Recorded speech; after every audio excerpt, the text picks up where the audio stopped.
Ni mwamba ule ambao mliotolewa kwa kuchongwa na tundu la shimo ambalo mlilotolewa kwa kuchimbuliwa. Kwa hiyo unakula kwamba kuna mahali ambao ulichunguliwa. Hatutaki kujua, lakini hata kama ulichimbuliwa wapi, ni Mungu anajua. Hata kama ndiyo familia ambao aisikizani, hata kama ndiyo familia ambao ni wachawi, Mungu mwenyewe ndio anajua. Lakini anasema kwamba hata kama ujua kwamba ulichimbuliwa. Kuna watu ambao wametoka kwa baba alikuwa na wake 6 hata 10, lakini anasema kwamba hata kama basi wakati ambao umeokoka, hiyo mataifa ya wake kuwa na wengi iondoke kwako. Hello. Hapo nimeongea ama nimeanguza mtu. Okay, wacha nirudie. Baba anaweza kuwa kwamba ako na watu wake 20, lakini wakati ambao umekuja unakuta kwamba umebadilishwa na Mungu, umeingia kwake, anakuambia kwamba ili akaweza inaitwa, yani unakuta anaweza kukubadilisha. Siweke hiyo neno anaweza kukuhamisha. Hiyo tu ndio nilikuwa nataka na unakataa kusema. Okay, kuhamishwa. Anakuhamisha kutoka kwa hao wake 20. Anakuweka kwa mke mmoja. Lakini hawa wake 20 wasikukamate. Unakuta unasema kwamba hata baba yetu walikuwa no. Wanaweza kukukamata. Kwa sababu ya nini? Hiyo walisema, waliongea, wakasema. Kwa hiyo unakuta kwamba isikukamate. Anakuambia kwamba nimekuhamisha. Inasema kwamba, hebu angalia hiyo mstari, ni Wakolosai 1:13. Yaani unakuta kwamba kukuhamisha, anakuhamisha kukutoka katika hiyo.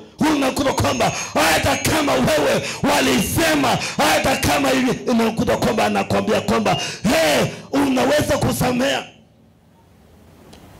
Unawachana naye. Hata kama ni kesi walikuwa naye, wachana na hiyo kesi. Unasema kwamba ninakuja kuleta solution. Solution haikuja jana, kesi haimalizengu na kesi. Nikuja kuleta nini? Solution. Yesu Kristo alikuja kuleta solution, kupatanisha tu. Si usema hapo. Wakolosai 1:13. Naye alituokoa katika nguvu za giza. Alituokoa. Kwa hiyo tulikuwa katika nguvu za giza. Hii ambayo tunasema kwamba kwa ya mataifa, tulikuwa kwa mataifa, kwa nguvu za giza. Akatuhamisha na kutuingiza katika ufalme wa mwana wa upendo. Akatupeleka katika mwana wa upendo. Kwa hiyo unakuta kwamba umehamishwa. Sio unakuta kwamba sio ya kwamba uendelee na wandui. Hapana, utupeleke katika hali ya upendo, ya kuwa ya kwamba upatanisho. Unakuta kwamba kuna ile hali ya kupatanisha. Kwa nini? Maana unakuta kwamba umehamishwa, inahitajika wewe uhamishwe. Baada ya kuhamishwa ujue kwamba utakuwa mrithi. Halo, aweze kuwa mrithi ukiwa haujahamishwa. Kwa hiyo kuna pita ambao imekuwa ya kwamba hawezi kusherekea. Maana unakuta kwamba ile ndina uko na ya kukamata ukasema kwamba nimeona makosa ya huyo. Kwa hiyo kuna watu ambao saa yote anaona makosa. Jana unakuta kwa anaitwa Babaloni, akiingia kwa nyumba anatafuta mali ambao anaona yani unakuta unatafuta makosa tu. Halo? Yani unatafuta, yani hakuna kitu kizuri unatafuta makosa. Walifanya nini leo masa? Yani unakuta hebu nikuulize, wacha nikwambie. Biblia inasema kwamba wana huyu ambao anaitwa na ninaona kwamba alipungua kamlango. Huyu ambao anaitwa nani? Ayubu.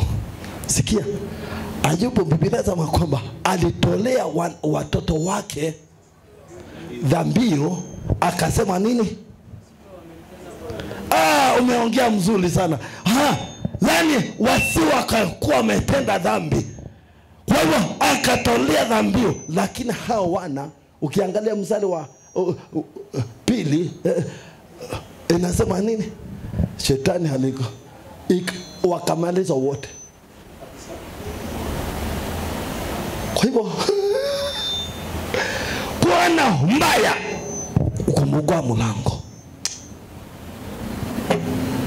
Kuna kitu unapata.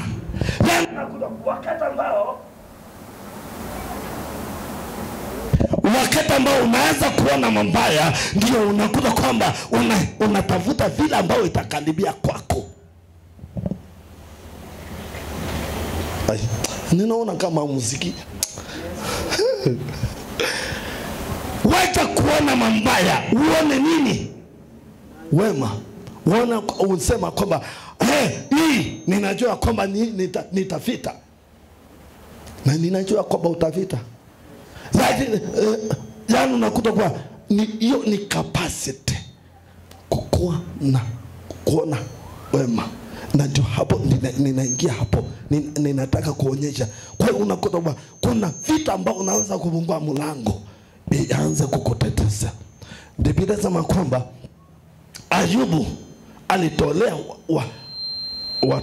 watoto wake nini? Dhambio. Ni kweli, lakini hangiingiza wangekuwa wamebana kwa nini anaona kwamba mabaya? Unakuta kwa angesema kwamba ninajua kwamba hawa ni watoto wangu, lakini usiongeze mbaya. Kwa hiyo unakuta kwa shetani anatumia ile mbaya, kwa hiyo unatumia hiyo kamlango. Kwa hiyo unakuta kwamba watu wengi unakuta kwamba mtu inapika mada ambao sikia ninakupatia pesa kama Silo sikuje. Silo ninaweza kumpatia mbao. Wacha nimpatie mbao. Si unaona? Ninampatia mbao. Lakini hiyo mbao aenda kwa kalo ambadilishe hiyo mbao. Siwende umbadilishe. Umpatiwe kitu ingine, lakini mbao ingine. Yaani unakuta kwa unaona kwamba hii ambao nimekupatia si mbao ya ukweli. Yaani unakuta kwamba basi hiyo kitu ambao umepanda ndani yako, hiyo kitu ambao umepanda ndani yako, basi unakuta kwamba itakuja kukuletea shida. Yaani unasikia ama unasikii? Yaani unakuta kwamba maana unakuta kila ambao kiko mbao unakuta kwamba mawazo, na ndio hapo ndio ninaingia sasa. Ninaingia unakuta kwamba katika Waefeso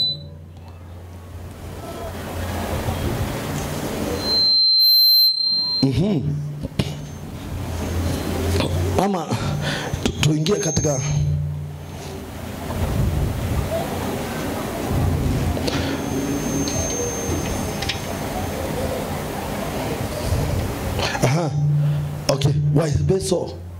Waefeso Ni mstari wa 20.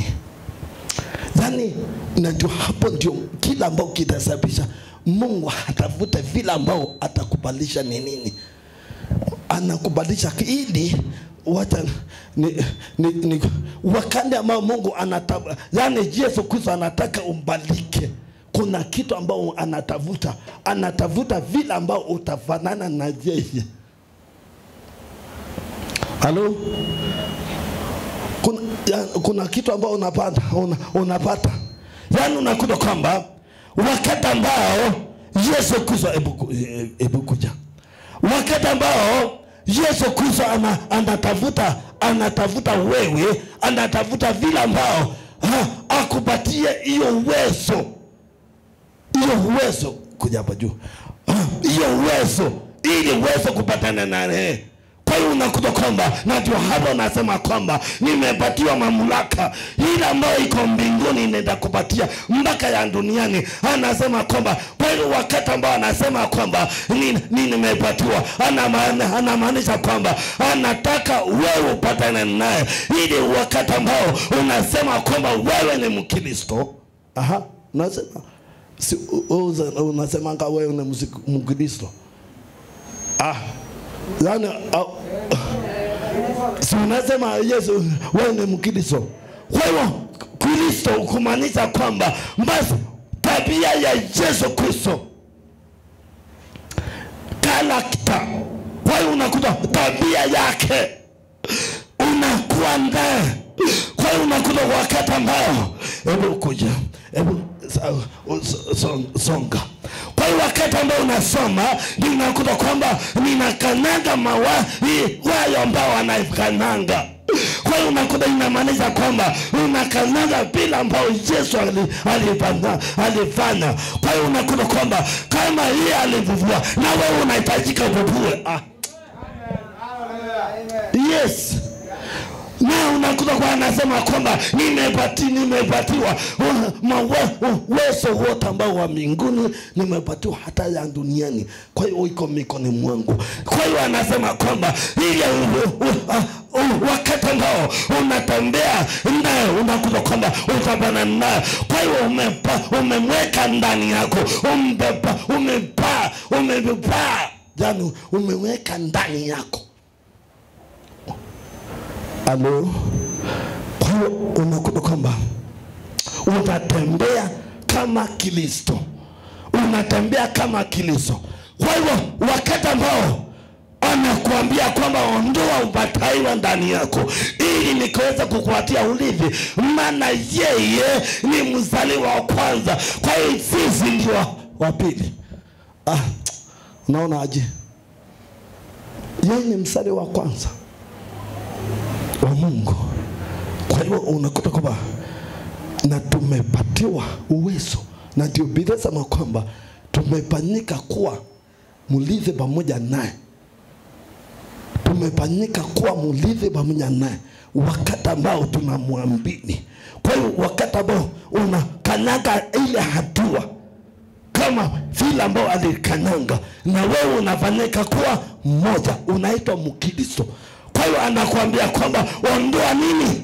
Umataifa ndani yako, na mimi nikupatie uwezo ufanyike kuwa mwana. Yani hakuna mtu ambaye anaweza kunipigia makofi. Ninaona kwamba kama vile point imeshaangia, lakini nakuta kwamba naona kwamba kama umelala. Kwa hiyo kila ambao kiko bali inahitajika wewe uelewa kwamba basi unatembea kama Kristo, upatane na yeye. Kwa hiyo wakati ambao unafanana naye, Waefeso inasema nini? Umbadilike mpaka akili. Kwa hiyo inaanza na akili yako. Kwa hiyo hiyo mawazo unakuta unawaza mbaya iondoke. Hebu usoma Waefeso 4:20. Bali nyinyi sivyo nilivyojifunza Kristo, ikiwa mlisikia mkafundishwa katika yeye kama ukweli ilivyo katika Yesu. Mvue kwa habari ya mwenendo wa kwanza utu wa zamani utu wa zamani unaoharibika kwa kuzifuata tamaa zenye kudanganya. Yaani unakuta vitu ambao hayakudanganya. Na mfanywe wapya katika roho ya nia zenu. Kwa hivyo nia zetu, akili zetu ikaweza kubadilika. Na ndio unakuta sasa unaweza kusoma Warumi 12 mstari wa pili.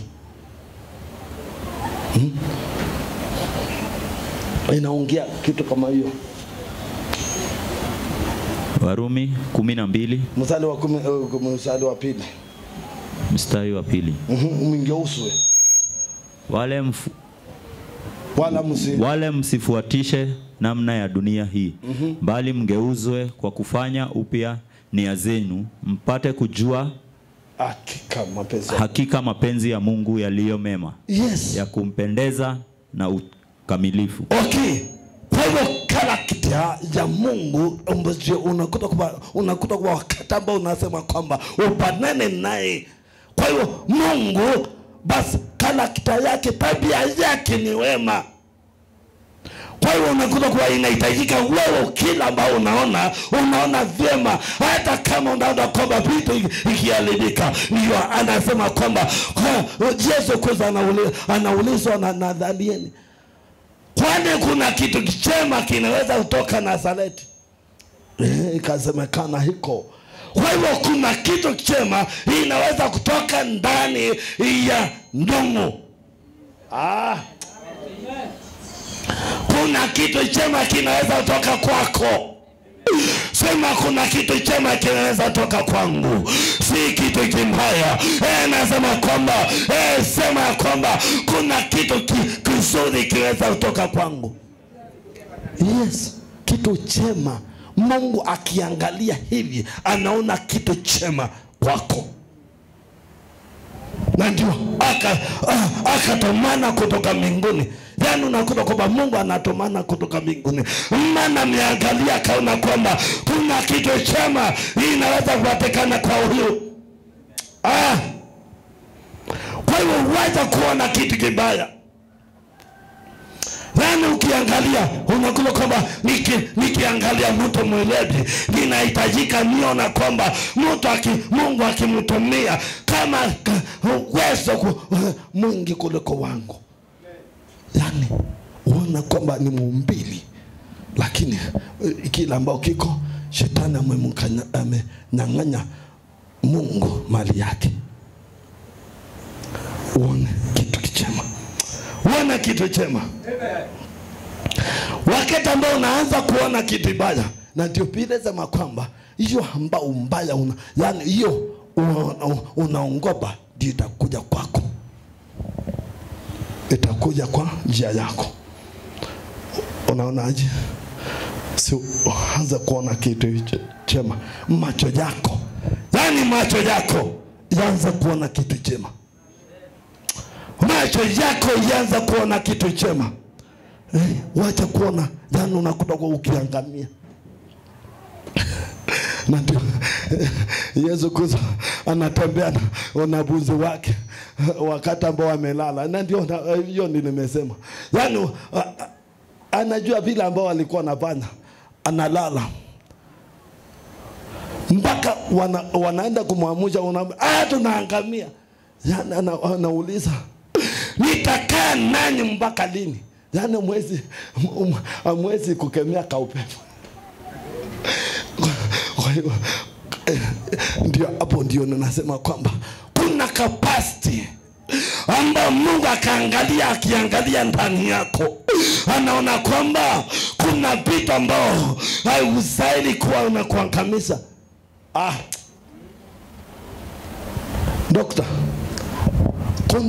kuna vitu ambao Mungu akiwa mbinguni anakiangalia hivi, anaona kwamba yani unakuta anaona kwamba wewe unastuka na unastahili kwa kusemaka, unasema kwamba hii itakuwa hivi. Yani na ndio hapo ndio imesema kwamba neno inasema kwamba uamulishe siku.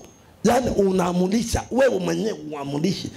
Lakini unakuta kwamba tumelala, tumepatiwa kausingizi. Kwa hivyo asubuhi wakati ambao tunakuja unakuta unastahili kuamunisha vile ambao sio siku itakuwa kwako.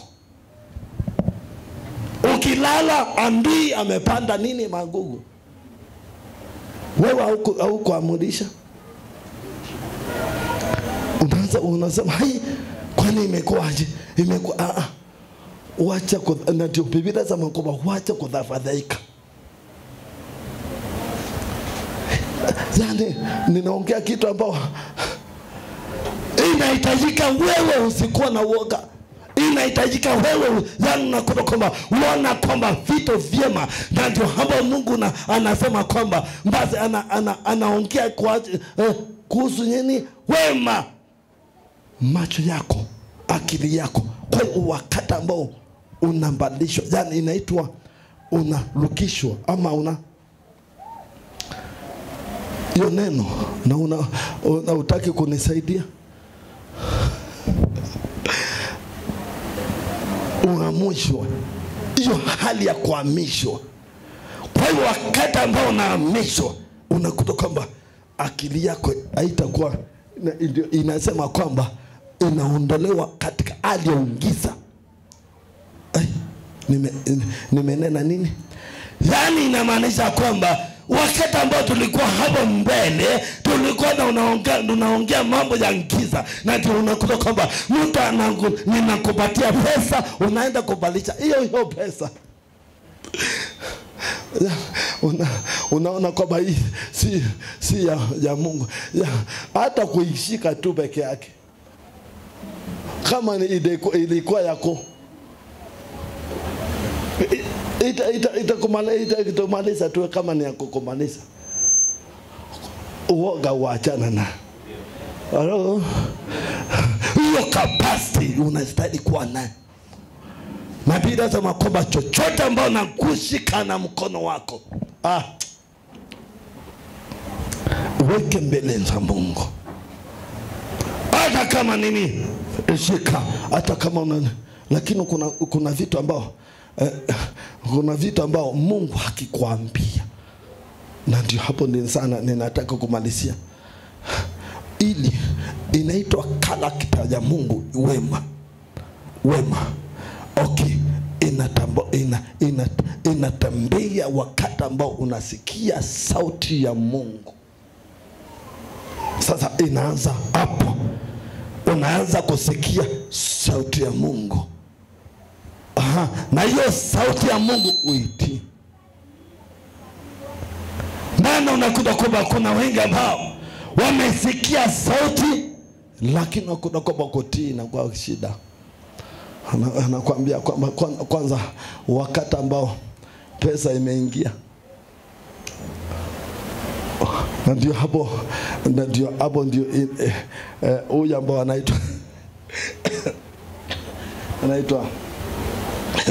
anaitwa Jebutha. Unauliza, mnakuja kwangu wakati ambao mko na shida, kwa nini? Mungu anakosi nini? Vita. Kwa hivyo inahitajika uelewe sauti. Ninaweza kwa kwamba ninapukusa huyu, kumbe ndio kichwa.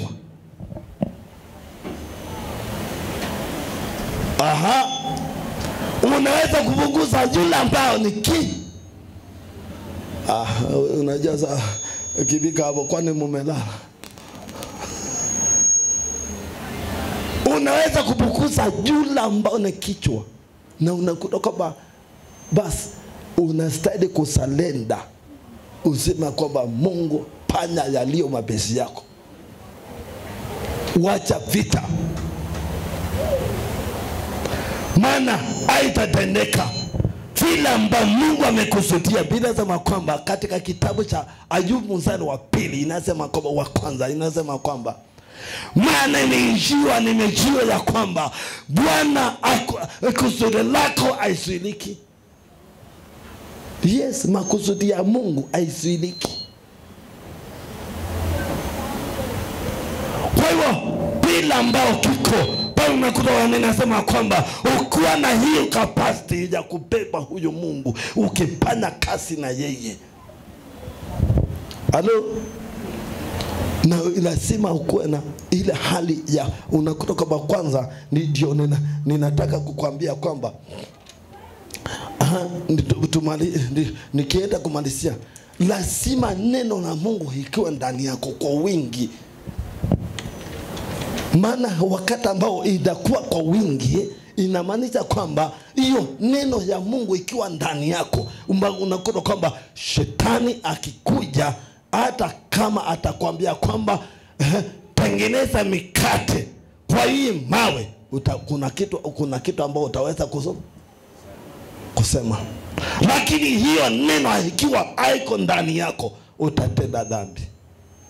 Halo? Halo? Kwa hiyo neno ikiwa wako wingi kwako, si kukasirika. Kuna watu ambao ninataka ni loya na asila mpaka saa hii tunaongea saa hii unasikia ninguze tu kwenye hiyo loya ya asila iko ndani yako tu. Yani neno ikiwa wingi lakini si asila. Halo? Tuko pamoja? Okay. Kuna kitu ingine inaitwa kuwa mwaminifu. Hawezi kutembea na Mungu ikiwa yani unakuta Mungu ana expect wewe ufanye hiki, na wewe unakuwa kwamba wewe ndio. Hiyo ilitendeka wakati ambao ilikuwa wa Sauli. Mungu si ya kwamba ufanye kazi, unafanya kazi, lakini kuna ile expectation ya Mungu kwako. Kuna mtu ambao anaweza kuiweka hiyo luka tena matajala, yani hiyo matajalacho ya Mungu kwako, si ya kwamba upanye, lakini nakuta kwamba unapanya, lakini nakuta kwamba mikono yako imeelekea. Si huyo ambao anaitwa Sauli aliambia kwamba enda ukapanye Wamaliki wote, lakini Biblia inasema kwamba alienda kabana. Na hata wakati ambao aliulizwa na nani, na Samueli akasema kwamba nilifanya yote, akasema anasema, lakini akaulizwa na hii ambayo ninasikia, akamwambia kwamba kwa hivyo ile matarajio Mungu alikuwa anakusudia kutoka kwake, si vile ambao iko. Kwa hivyo kuna watu ambao ile capacity Mungu amekupatia, anaona kwamba unastahili kufanya hili lakini hujafanya. Kuna mtu anaelewa bila anasema. Yaani unakuta kwamba kuna vita ambao Mungu anakusudia ukiwa umefanya, lakini unakuta kwamba anaona kwamba umerudi nyuma. Hiyo capacity, yani Mungu amekupatia hiyo capacity, lakini wewe unakuta kwamba umepatiwa na umeambiwa kwamba fanya, lakini unakuta kwamba umefanya yako si vile ambao umekoma hiyo.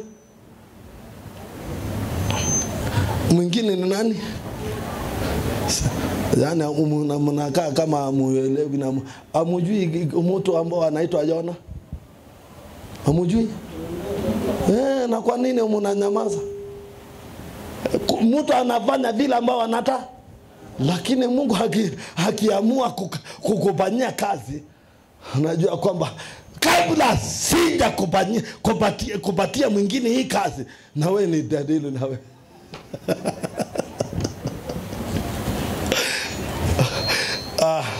Unaona aje? Kwa hiyo sitokuwa walivi wakati ambao tunasikia vile Mungu anataka. Ndio wakati ambao nilikuwa kwa maombi usiku, Bwana akaniambia kwamba Kuna wengine ambao wanasahau, si ya kwamba hawajui, wanasahau kila ambao unastahili kufanya, wanasahau.